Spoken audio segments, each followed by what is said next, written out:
Let's talk about how close we are to potential World War III and nuclear warfare. Way too close. How could this go if it doesn't go?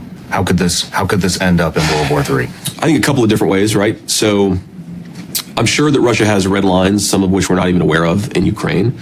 You get to a situation where is a Russian red line crossed? They're a nuclear power. Do they start using tactical nuclear weapons in eastern Ukraine? If that happens, then probably at least some of the Eastern European countries like Poland have to get involved. That balloons into a World War III scenario.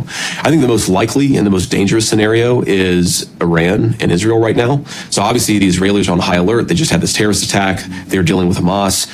What if in North Israel, a bunch of Iranian-backed militias start killing thousands of Israeli civilians? Okay, so the Israelis invade, do the Iranians counterattack, and now you have Israel, Iran in a regional conflict. The Turks probably have to get involved. The Saudi Arabians probably have to get involved. And then that is the sort of thing that could balloon into World War III. And then the final thing, man, is China wants Taiwan, right? Everything that we have tells us the Chinese want Taiwan.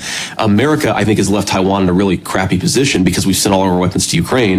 The Taiwanese, I don't know that they could repel a Chinese invasion right now.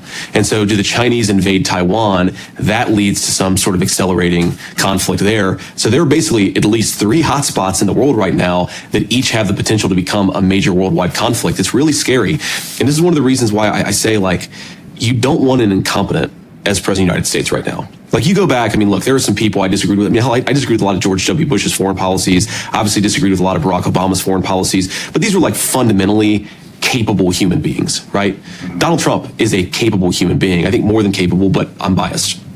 Kamala Harris is not a capable human being. Do you really want, in the midst of a high-pressure conflict, her negotiating with Xi Jinping about Taiwan? Or do you want her over there in Moscow or Kiev negotiating with the Russians, with Vladimir Putin about the peace settlement in Ukraine?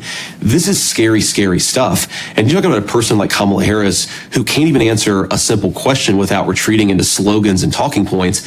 What about when the cameras are off and she's in a private room with world leaders? That's scary, scary stuff. And that's maybe what worries me about more than any of her domestic policies is what happens if the shit hits the fan. I don't think Kamala Harris can handle it.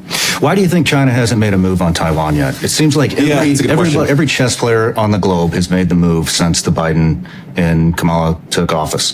And so why hasn't China made their move yet? What are they waiting for? I think there are a few different explanations, and maybe all of them are true, at least a little bit. I think one thing is, even in a relatively weakened position, it's not an easy military maneuver.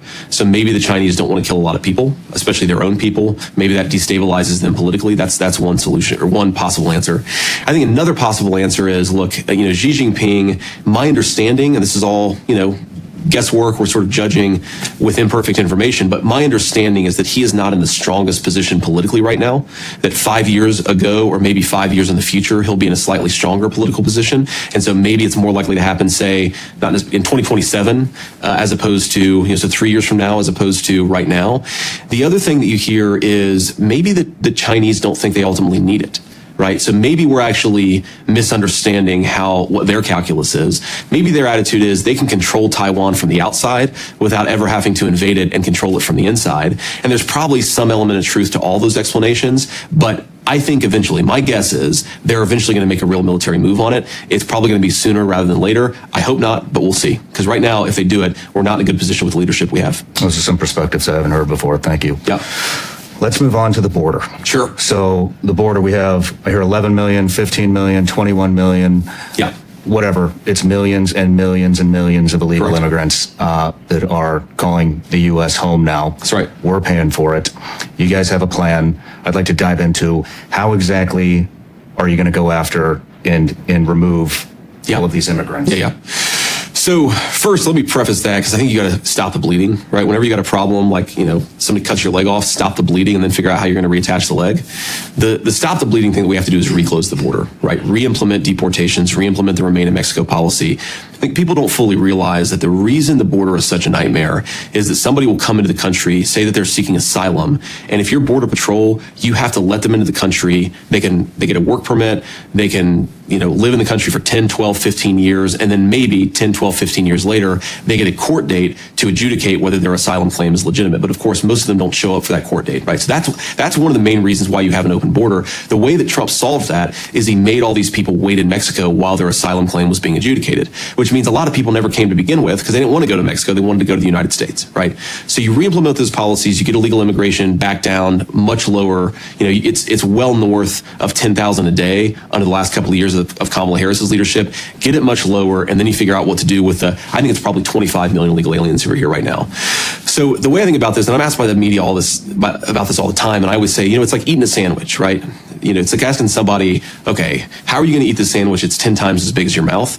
Well, you take the first bite, then you take the second bite, then you take the third bite, right? You do this sequentially, and I think that's how you have to think about it. So you start with 1 million illegal aliens who are violent criminals, who have committed violent crimes in the United States of America, and you do everything that you can. You round them up, you get them out of this country. You just have to, right? How do you know who the criminals are? Because most of them have actually committed crimes in the country, okay, right? So either they're in American jails or they were released. I mean, Kamala Harris has released a lot of people who were arrested for committing violent crimes, and then some of them go on and commit further violent crimes. Some of them are just bouncing around. They probably are committing crimes but not being caught. But that's a real law enforcement focus. Get the violent criminals out of here and you focus on them.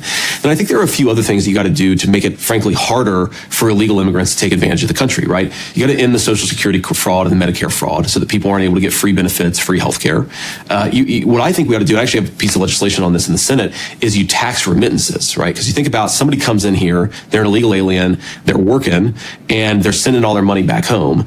They're not going to send their money back home if you tax the money that they're sending back home. So they'll go back to their country of origin. If they want to come, maybe they'll apply for a legal pathway, but they're not going to come in illegally. And I think you also got to make it harder for employers to hire illegal labor, right? I mean, this is one thing that I think, Republicans, we've got to sort of accept is part of the problem is illegal aliens breaking our laws. Part of the problem is employers are encouraging them to come in and break our laws because they'd much rather pay aliens to work in this country. I think you solve a whole chunk of the problem. How would you, we tried to lock the border up first go around. Yep. What's going to change this go around? So a couple things. First of all, it wasn't perfect when Trump was president, but man, it was very good.